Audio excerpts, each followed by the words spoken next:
En un tiempo muy lejano, cuando los dioses dejaron en manos de los hombres el gobierno de la tierra, surgieron los primeros faraones, y con ellos también surgió el deseo de inmortalizar su memoria, erigiendo monumentos de tal grandiosidad, que nunca antes la humanidad había podido imaginar siquiera. Hace ya casi 5000 años, Egipto estaba gobernado por el faraón Zoser, primer rey de la tercera dinastía. El faraón tenía su residencia en Menfis, la capital del país en aquella lejana época, y entre sus súbditos se encontraba un joven cuyo ingenio y habilidad era tal, que se aseguraba que estaba inspirado por los propios dioses. Su nombre era Imhotep. A pesar de tener su origen en una familia humilde, Imhotep se formó entre la selecta clase sacerdotal, guardiana de los conocimientos de la época. En sus templos aprendió todo lo que otros habían escrito antes, y tuvo privilegiado acceso a los secretos mejor guardados. Su sed de conocimiento era insaciable, y su curiosidad infinita, tanto que con el tiempo adquirió una serie de conocimientos tan variados, que le valieron el título de primer científico de la historia. Con el tiempo se convirtió en el sumo sacerdote del reino, segundo cargo más importante de la jerarquía y solo superado por el faraón.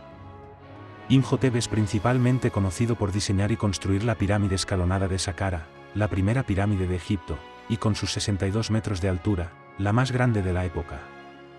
Este logro solo fue posible gracias a que Imhotep era de los pocos que tenían los conocimientos de aritmética y geometría, absolutamente necesarios para gestionar aquellas complejas construcciones. Pero el afamado arquitecto también era una persona experta en muchas otras áreas del saber, inventor, médico, matemático, astrónomo, y también el primer ingeniero y arquitecto conocido en la historia, además de poeta y escritor. El gran sacerdote practicaba la medicina y escribía sobre la materia, ya 2200 años antes de que Hipócrates, el afamado médico de Tesalia y padre de la medicina moderna, hubiese nacido siquiera. Se lo considera, generalmente, como el autor del papiro descubierto por Edwin Smith, un texto médico egipcio que contiene casi 100 términos anatómicos distintos, y describe 48 lesiones diferentes, así como sus tratamientos. En los escritos de Imhotep, a diferencia de la mayoría de textos médicos del mundo antiguo, se recurre poco a tratamientos mágicos, lo cual era muy frecuente en la época. Él, sin embargo, consideraba que la enfermedad y las lesiones se producían de forma natural, y no como castigos enviados por los dioses o infligidos por espíritus o maldiciones. En sus textos cada lesión es descrita con claridad y se diagnostica de forma racional, aconsejando aplicar algún tratamiento posterior, indicando el pronóstico y escribiendo algunas notas aclaratorias. Esto no significa que no haya alguna mención sobre las prácticas médicas comunes de la época. En el reverso de alguno de sus escritos aparecen varios conjuros mágicos, así como cánticos místicos para la sanación. Los exámenes a los enfermos son descritos en la misma línea que una visita al médico en la actualidad. A los pacientes se les preguntaba dónde tenían la lesión o el dolor, entonces el médico abordaba el lugar de la herida palpando o pinchando al tiempo que hacía preguntas al paciente. Según afirman los eruditos, los procedimientos médicos utilizados por Imhotep podrían ser considerados como la forma más temprana del uso de la ética médica conocidos en la historia. El papiro de Smith contiene las primeras descripciones de suturas craneales, de la meninge, la superficie externa del cerebro, del líquido cefalorraquídeo, y de las pulsaciones intracraneanas. Según un grabado de una losa sepulcral en Saqqara, Imhotep preconizaba la aplicación de presión en las arterias carótidas para calmar el dolor de cabeza, al disminuir el flujo de sangre al cerebro. Imhotep afirmaba que el pulso era un índice del corazón y de las condiciones del enfermo. También se atribuyen al sumo sacerdote una gran cantidad de escritos didácticos sobre moralidad y religión, así como poesía, observaciones científicas y varios tratados de arquitectura. Pero la obra cumbre de Imhotep fue el diseño y construcción del complejo funerario de la pirámide escalonada de Saqqara, cerca de Menfis.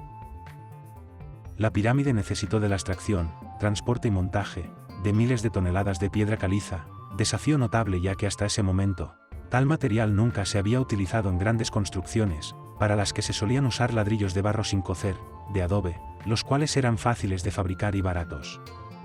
Pocos monumentos ocupan en la historia de la humanidad un lugar tan significativo como el de la pirámide escalonada en Saqqara. Puede decirse, sin exagerar, que su complejo piramidal constituye un hito en la evolución de la arquitectura monumental en piedra, en Egipto y en todo el mundo en general. En Saqqara fue usada la piedra caliza por primera vez a gran escala como un material de construcción, y aquí se realizó, por vez primera, la idea de una tumba real monumental con forma de pirámide. Un gran problema técnico al que tuvo que hacer frente Imhotep era el enorme peso de la piedra. El gran arquitecto lo solucionó en parte usando bloques relativamente pequeños, más fáciles de transportar y manejar. Por otra parte, las columnas son decorativas o están adosadas a los muros, sin sustentar mucho peso. Hay que tener en cuenta que en esta época el metal utilizado en herramientas era el cobre, poco adecuado para estos trabajos. Imhotep también tuvo que organizar todo el proceso de construcción, controlar el trabajo de cientos de obreros, para construir la primera ciudad funeraria de la historia, rodeada por una muralla de unos 1500 metros de perímetro.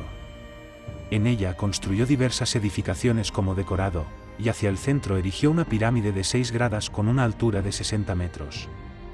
A su vez, se excavó en la roca del terreno, bajo la pirámide, la que sería la tumba del faraón Zoser, y también un conjunto de galerías para almacenar miles de vasijas funerarias, muchas de ellas grabadas con los nombres de sus predecesores.